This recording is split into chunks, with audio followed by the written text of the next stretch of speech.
চণ্ডাল অযোধ্যাৰ হৰিচন্দ্ৰ আজি চণ্ডাল যাৰ শৰীৰত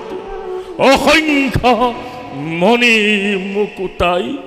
শোভা কৰিছিল সেই দেহ তেতিয়া শ্মশানৰ চিতা ভস্ম আবৃত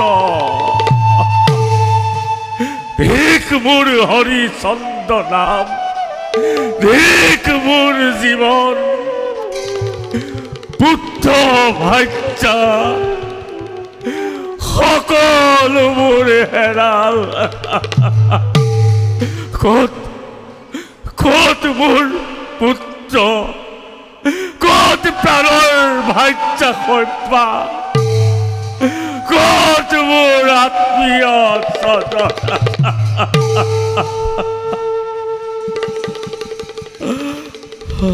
যিকেইটা খপৰিলি সঁচা কথা কবি মিছা মই কোৱা নাই আজি 700 দাহন কৰিছো তেন্তে প্ৰতিশ্ৰুতিৰ মতে তোৰ ধন তই আদায় ল আৰু মোৰ ধন মোক দে আৰু কেইজনে খৰি নিলে হাতুতিয়াই নিছে চৰ্দাৰ পিছে সকলো দুৰ্ভগীয়া তিৰোতা মিছা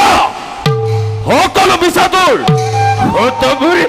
দুৰ্ভগীয়া তিৰোতা মিছা মিছা মই কোৱা নাই মোৰ হাতত এটাও মুদ্ৰা নাই তই বিনা মুদ্ৰে কিয় দান কৰিলি তোক মই মূল্যৰ বিনিময়ত ক্ৰয় কৰিছিলো তই মোৰ লোকচান কৰি দিলি মই শপত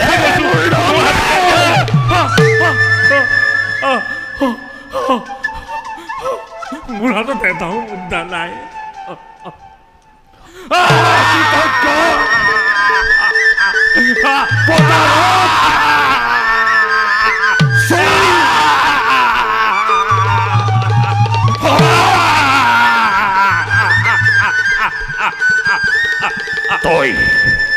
তই আজি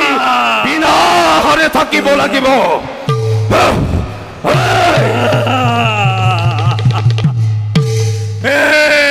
ভগৱান তুমি আজি মোক ইমান শাস্তি কিয় দিছা সেই দুৰ্ভগীয়া কাৰো কিমান পৰীক্ষা কৰা প্ৰভু আজি তুমি মোক চণ্ডালৰ হতুৱাই শাস্তি দিয়াইছা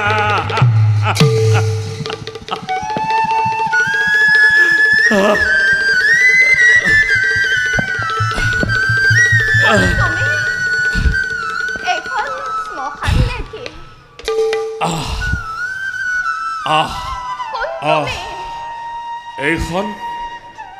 শ্মশান পিছে তুমি যে অকলেই মৃতদেহ আনিলা তোমাৰ কোনো আত্মীয় স্বজন নাই নেকি আত্মীয় স্বজন সকলো আছিল কিন্তু হ'ব শ্মশানৰ মূল্য দিয়া মই সদাহন কৰিম মোৰ হাতত যে এটাও মুদ্ৰা নাই শ্মশানে ঘূৰি ফুৰিছো কিন্তু কোনেও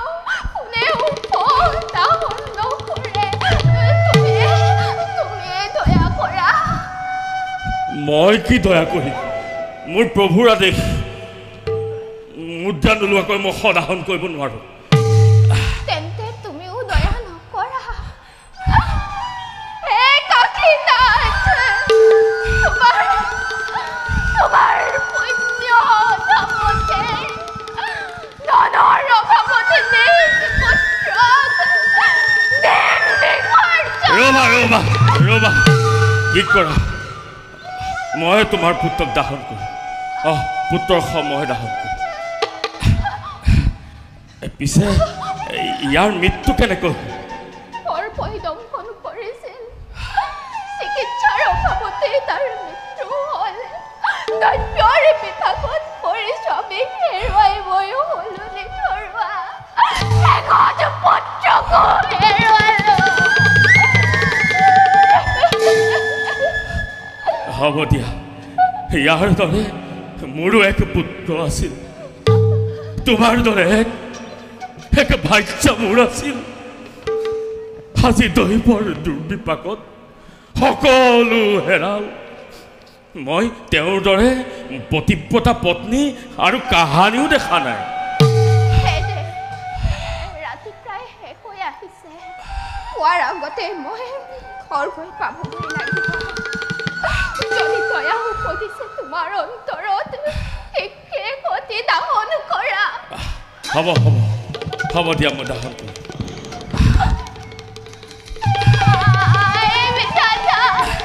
তুমি মোৰ কপালত চিনাকি লিখিলা যাও বাছা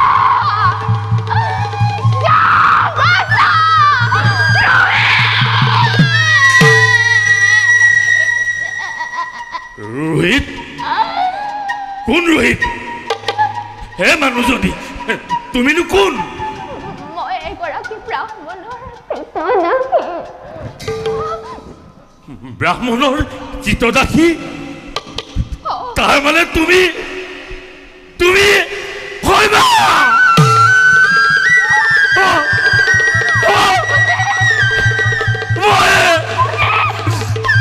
দুৰ্ভাগীয়া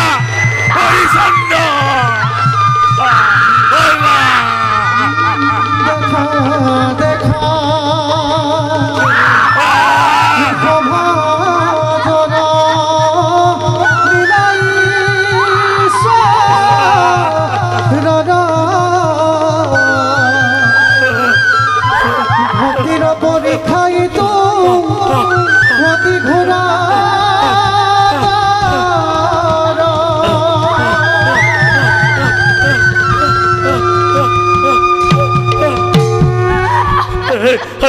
ৰোহিত তই কিয় অন্যায় কৰিলি তই কিয় গুচি গলি আমি কাৰ মুখ চাই জীয়াই থাকিম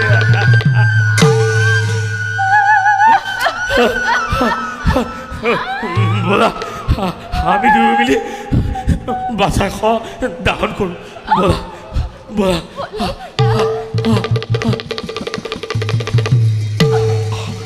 ৰাজা হৰিচন্দ্ৰ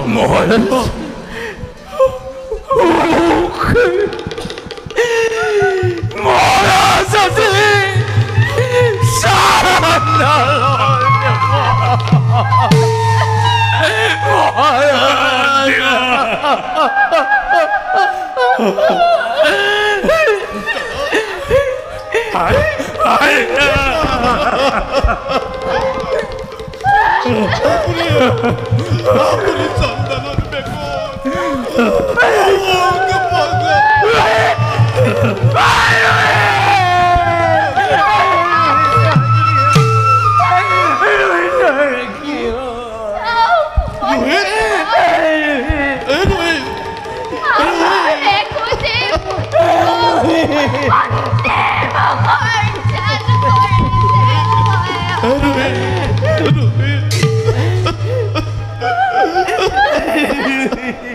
হে ভগৱান ইমান আকুল ভাৱে তোমাক আগতে কেতিয়াও কৰা নাই স্মৰণ মোৰ যি অৱশিষ্ট ফল সকলো শেষ কৰি তাৰ পৰিৱৰ্তে শিশুটিৰ প্ৰাণ ঘূৰাই দিয়া প্ৰাণ ঘূৰাই দিয়া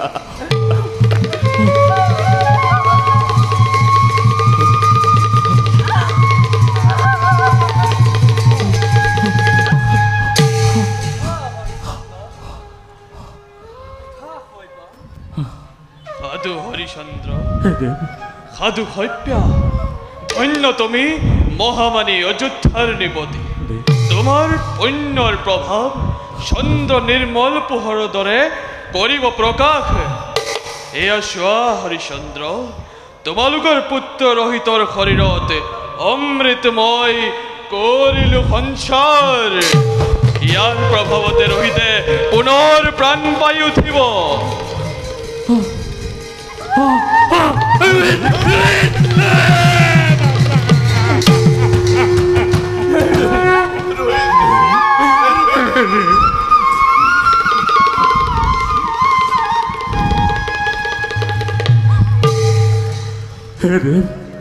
অনুমতি দিয়ক। হৰিচন্দ্ৰ, যোৱা তোমালোক পত্নী সম্বন্ধিতে গৈ সুখেৰে ৰাজ্য শাসন কৰা। আমিও যাওঁ আপোন স্থানলৈ।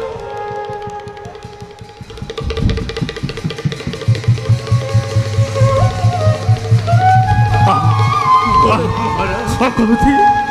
অযোধ্যালৈ কৰো কমল। হে তপুধন, অনুমতি দিয়ক। হৰিচন্দ্ৰ, মোৰ এটি প্ৰাৰ্থনা মাথো। তপুধন, এতিয়াই তুমি ঘূৰি গৈ অযোধ্যাৰ ৰাজ সিংহাসন কৰা আৰু কিন্তু মই যে কীৰ্তদাস। বলক মহাৰাজ, পুনৰ ঘূৰি যাওঁ বলক।